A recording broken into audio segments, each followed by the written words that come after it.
జాగృతి జనంబాట కార్యక్రమంలో భాగంగా ఖమ్మం జిల్లాలో జాగృతి అధ్యక్షురాలు కవిత పర్యటించారు. టేకులపల్లి గ్రామంలో మోడల్ స్కూల్ను సందర్శించారు. పాఠశాలలో నెలకొన్న సమస్యలను విద్యార్థులతో మాట్లాడి తెలుసుకున్నారు. హాస్టల్ భవనం పెచ్చులుడి ప్రమాదకరంగా ఉండడం చూసి చలించిపోయారు.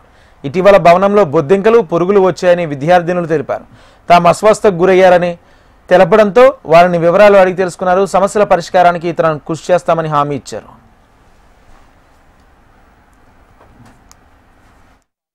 మన కాళ్ళ మీద మనం నిలబడే పరిస్థితి వస్తుంది. సో ఇక్కడ కష్టం అనేది టెంపరీ, కానీ చదువుకొని ఆ రిజల్ట్తో బయటకు వెళ్తే మనకే, అంటే ఎవరో కోసం చదవక్కర్లే, పేరెంట్స్ కోసమో ఇంకోటి కోసమో చదవక్కర్లే, మంచి చదువుకుంటే మనకే హెల్ప్ అవుతుంది అన్నది నా ఒపీనియన్. సో దానికోసం ఏ ప్రాబ్లం ఎంత ఉన్నా సరే ప్లీజ్ ఫోకస్ ఎక్కువ స్టడీస్ మీద. ఆ మిగతా ఇష్యూస్ సార్ట్అవుట్ చేయడానికి మేము ట్రై చేస్తాం. ఫుడ్ కావచ్చు, అకామిడేషన్ కావచ్చు, సేఫ్టీ కావచ్చు, we will try our best. ఒకవేళ గవర్నమెంట్ పెట్టకపోతే ఏం చేయాలనేది కూడా ఆలోచిస్తాను నేను. అయితే మీరు అవన్నీ మర్చిపోయి హ్యాపీగా చదువుకోండి, అది నేను రిక్వెస్ట్ చేసేది. ఓకేనా? Thank you. Be brave. ఓకేనా? అదొక్కటే ఉంటుంది ఆడపిల్లలకి ఎప్పుడైనా. Okay, be brave. ఏం చెప్పాలి? బస్ ఎప్పుడు ఏమనిపించినా అదొకటి చెప్పుకోండి గట్టిగా. Okay, just be brave, push through. తప్పకుండా మంచి వస్తుంది, మంచి టైం వస్తుంది.